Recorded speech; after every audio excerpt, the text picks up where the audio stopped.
అమరజీవి పొట్టి శ్రీరాములు గారికి ఆయన వర్ధంతికి ముందస్తుగా చేతులెత్తి ఆయనకి నా నివాళులు అర్పిస్తున్నాను.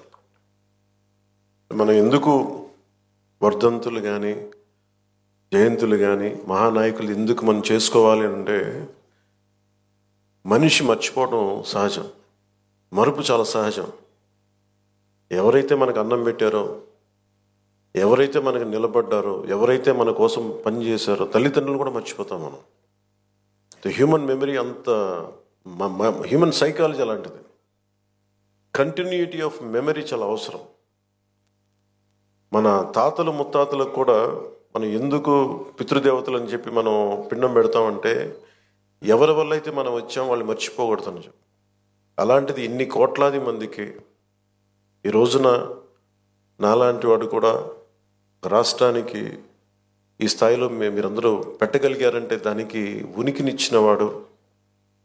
50 రోజుల పైన అన్నపానీయాలు లేకుండా కడుపు మలమలమల మాడిపోతూ పేగులు యాసిడ్ పేగుల్లోంచి వస్తూ ఉంటే, మంటలు మండిపోతూ ఉంటే దానికి ఏమి చేయాలో తెలియక ఒక మట్టి తీసుకొని, బంకమట్టి తీసుకొని ఒక బట్టకు రాసి దాన్ని తడిపి పొట్టకి చుట్టుకొని మహాక్షోభ అనిపించిన మహానుభావుడే. భార్య చనిపోయింది, కొడుకు చనిపోయాడు, కేవలం సమాజం కోసం దేశం కోసం బతికిన మహానుభావుడే. ఆయన వేదన ఇవన్నీ ఎప్పుడు ఎక్కువ మందికి తెలియదు. ఆయనకి ఏదో ఒక ఆయన వల్ల వచ్చిందని ఒక చిన్నప్పుడు స్కూల్లో చదువుకుంటూ మాకు అనిపించి అంతకు మించి ఎప్పుడు ఉండేది. నాకు ఎప్పుడు కూడా ఎందుకు వెతికేవాడంటే, స్పెషల్ పాలిటిక్స్కి వచ్చాక అది కూడా ఆయన గొప్పతనం ఎప్పుడు మాకు మరింతగా అర్థమైంది అంటే, రాష్ట్ర విభజన జరిగిన తర్వాత ఎవరైతే మనకి మూలకారకులు ఆంధ్రప్రదేశ్కి, ప్రతిసారి పొట్టి శ్రీరాములు గారి విగ్రహం ఎతకాలి అంటే ఆర్యవైశ్య సమాజంలో దొరుకుతుంది తప్ప తక్కువ చోట్ల దొరుకుతుంది. ఆయన ఒక జాతికి నాయకుడు కాదు, ఒక కులానికి నాయకుడు కాదు, ఆంధ్ర జాతికి నాయకుడు ఆయన. అలాగే భాషా ప్రయుక్త రాష్ట్రాలకి ఆద్యుడు, దానికి దారి వేసినవాడు. స్వాతంత్రం వచ్చిన తొలి రోజుల్లో ఇది. ఇందాక మనం దాంట్లో చూస్తూ ఉంటే ఆయన మీద చేసిన ఆ డాక్యుమెంటరీ ఫిల్మ్ కూడా చాలా అద్భుతంగా తీశారు. INPR డిపార్ట్మెంట్ అందరికీ నా హృదయపూర్వక మీకు అభినందనలు తెలియజేస్తున్నాను. చాలా అద్భుతంగా తీశారు, చాలా హృదయానికి హత్తుకునేలా తీశారు, గుండెలు కదిలించేలా తీశారు. స్వాతంత్రం వచ్చిన కొత్తలో ఎలా ఉందంటే దేశం, ఇది నేను వీటి మీద హిస్టరీ బుక్స్ చదువుతూ ఉంటే, నెహ్రూ గారు ఒకవైపు పాకిస్తాను భారతదేశం అఖండ భారతం 2 ముక్కలుగా విడిపోతుంటే, మత ప్రాతిపాదికన ముస్లింలు మేము వెళ్ళిపోతామని చెప్పి చిన్న నాయకత్వంలో పాకిస్తాన్ వెళ్ళిపోతుంటే, మన అన్ని మతాలు ఒకటి అని మనం పట్టుకుంటే, అలాంటి సమయంలోనే నెహ్రూ గారి థాట్ ప్రాసెస్ ఎలా ఉండిందంటే, ఆయన చదువుతూ ఉంటే ఆయన ఒకవైపు నరికేస్తూ ఉన్నారు పాకిస్తాన్లో హిందువుల్ని. అలాంటి సమయంలో ఇంకొక మూల మన ఉమ్మడి మద్రాసు రాష్ట్రంలో చాలా వివక్ష అనుభవిస్తూ, అవమానాలు భరిస్తూ, తెలుగు వారికి గుర్తింపు లేదు. అలాంటి సమయంలో తెలుగు ఉనికి కోసం, ఆంధ్రుల ఉనికి కోసం ఒక రాష్ట్రాన్ని ఏర్పాటు చేసుకునే క్రమంలో పొట్టి శ్రీరాములు గారు ప్రాణం పోవటం, ఇవన్నీ దేశాన్ని కదిలించేసి ముందు ఏం పెద్ద జరగదు అనుకున్నారు. నెహ్రూ గారు అన్నది కూడా ఏంటంటే, అసలే రాష్ట్ర విభజన జరిగిన ఈ పరిస్థితుల్లో మళ్ళీ ఈ వివక్ష ఏంటి, మళ్ళీ కూర్చోబెట్టి భాషా ప్రయుక్త రాష్ట్రాలు దేశాన్ని ఎలా కలిపించాలి అనేది ఆయనది. ఒకవైపు ఏమో వాస్తవం ఏంటంటే, ఇక్కడ మీరు సంబంధం లేదని చెప్పేసి వివక్ష. వీటి మధ్యలో రాష్ట్ర నాయకులు కానీ దేశ నాయకులు కానీ ఎంతో నలిగిపోయి, ఆయన కూడా ఎందుకు ఆయన మీద కోపం, అందరికీ ఎందుకు రాలేకపోయారు, ఎందుకు శవాన్ని మోయడానికి ఎందుకు రాలేదంటే కోపం అన్నమాట.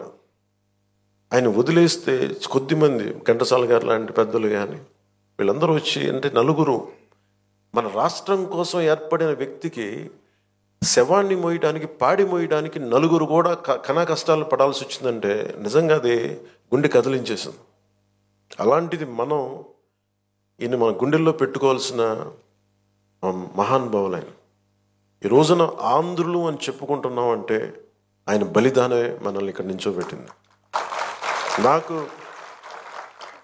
చాలాసార్లు రకరకాలుగా ఉంటుంది. ఒకసారి ఆంధ్రప్రదేశ్ విడిపోయి మన భాషా ప్రయుక్త రాష్ట్రాలు జరిగిన తర్వాత మనకి ఒకసారి మన కర్నూలు రాజధానిగా ఒక డేట్ పెట్టాం.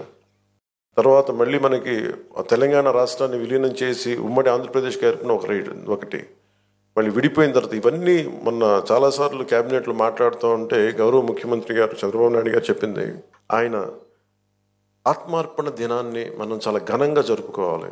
ఇంకా సమయం లేక ఇక్కడ మన తుమ్మలపల్లి కళాక్షేత్రం జరుపుకోవాల్సి వచ్చింది. లేదంటే ముఖ్యమంత్రి గారి మనసులో చాలా భారీగా ఇదో జరుపుకోవాలి, సరిపోవట్లేదు, ఒక్కసారికి ఇలా చేద్దాం, కానీ తర్వాత చాలా గొప్పగా చేద్దాం, దీన్ని అందరూ రాష్ట్రం గుర్తుండిపోవాలి. అంటే ఆయన త్యాగం ఈ రోజున మనందరం కూర్చొని ఈ రోజున మన ఆంధ్రులు అని చెప్పుకుంటున్నాం.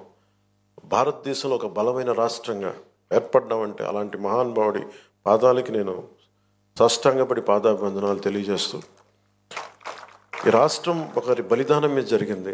త్యాగాలు లేకుండా ఏమీ జరగదు. ఆయన తల్లి మన భార్య బిడ్డను పోగొట్టుకొని ఎందుకు చేయాల్సి వచ్చింది అంటే మనందరి కోసం చేసిన వ్యక్తి. తనను దాటి ఆలోచించేవాడు. తన కుటుంబం కాదు, ఇది నా కుటుంబం అని జగమంతా తన కుటుంబం అనుకున్న మహానుభావుడే. తనను దాటి ఆలోచిస్తేనే మహానాయకుడు అవుతాడు.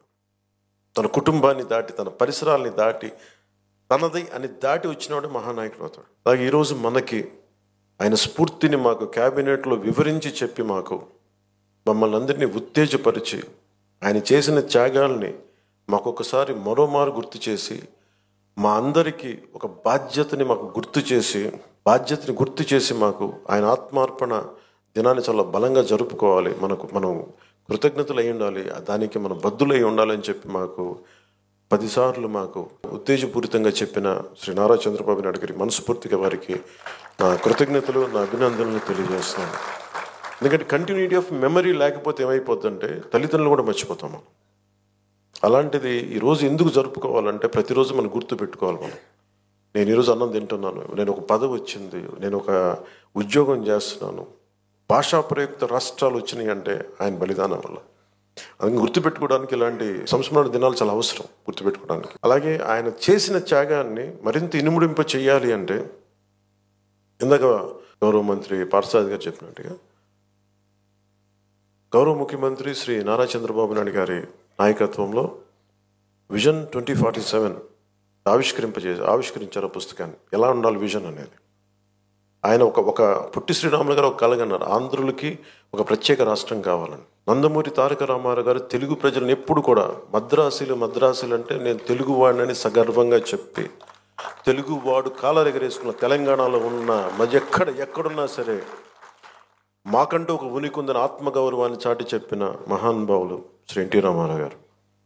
అలాగే చంద్రబాబు నాయుడు గారు మొన్న చెప్పాను, ఒక పార్టీని నడుపుతూ ఎంత కష్టమో నేను చెప్తా ఉన్నాను. ఆయన మనుగడ సభలో చెప్పాను, చాలా కష్టం ఒక పార్టీని నడపడం. ఒక 5 కోట్ల మంది, ఇన్ని కోట్ల మంది ప్రజల తాలూకు జీవితాన్ని నిర్దేశించే పాలసీలు తీసుకురావడం చాలా కష్టం, కంకణబద్దులై ముందుకు తీసుకెళ్ళడం కష్టం.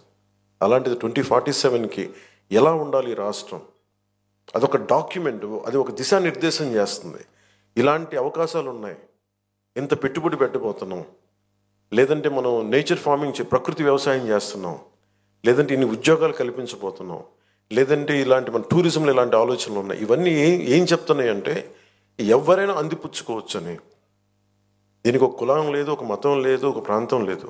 ఏ జిల్లాలైనా సరే, మనకున్న 26 జిల్లాల్లో కూడా కులానికి, మతానికి, ప్రాంతం లేకుండా ఎవరి సమర్థత ప్రతిభ మీరు పెంపొందించుకుంటే ఈ అభివృద్ధిలో భాగస్వామ్యం కావచ్చని చెప్పేదే డాక్యుమెంట్. అది దానికి ఎవరు విమర్శిస్తున్నారని ఎవరన్నా నాకు అనుకుంటే ఇలాగే విమర్శించారు ఆయన.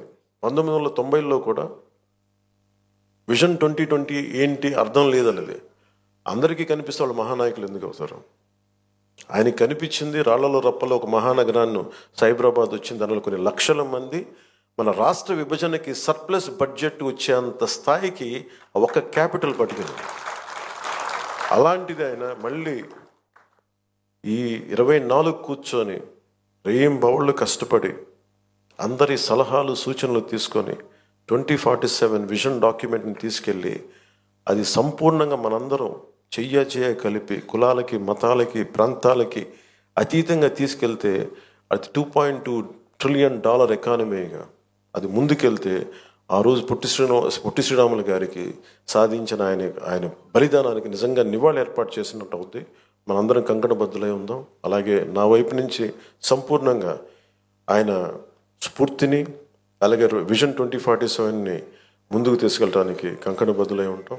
ముందుగా కమిటెడ్గా ఉంటాం తెలియజేసుకుంటాం. మరోమారు పొట్టి శ్రీరాములు గారికి ఆయన ఆత్మార్పణ దినానికి నేను జోహార్లు అర్పిస్తూ సెలవు తీసుకున్నాను. జై హింద్.